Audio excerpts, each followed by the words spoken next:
Crnogorke na podiju na olimpijskim igrama srebrne.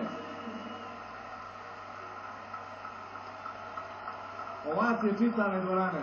Sad su i prilazili novinari iz raznih televizija, navijači da kažu da i oni smatraju da smo oštećeni u ovom finalu. Da su igrali sjajno. Srebro zlatnog sjaja za najmlađu na ovom turniru, najmlađu rukometašicu na olimpijskom turniru, Marinu Vukčević. Pa onda za naše desno krilo, Radmilu Miljanić, večeras nije ulazilo u igru. Za Jovanku Radičević. Za pivota Anu Đokić. Šta se ljubi, nešto? Marija Jovanović. Ana Radović, ona će naredne godine igrati u Danskoj.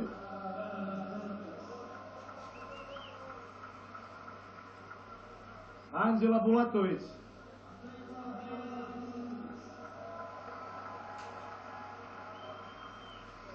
Sonja Baraktarović, izrasla je u vrhunskog golmana na ovom turniru.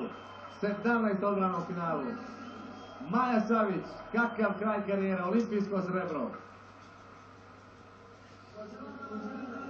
Bojana Popović, Maja i Bojana imaju bronzu sa svjetskog prvenstva 2001. Još 8 rukometašica iz Crne Gore bilo je u tom sastavu. Suzana Lazović,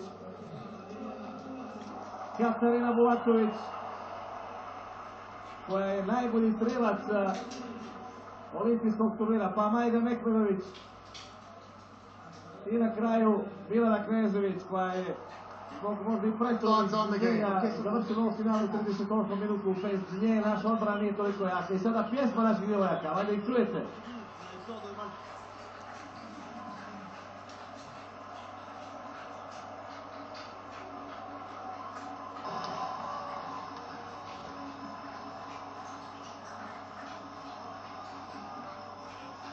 Nadamo se da ćemo ovakvu pjesmu čuti iz jutra nakon raspodjele medalja u vaterpolu. I momci zaslužuju olimpijsku medalju.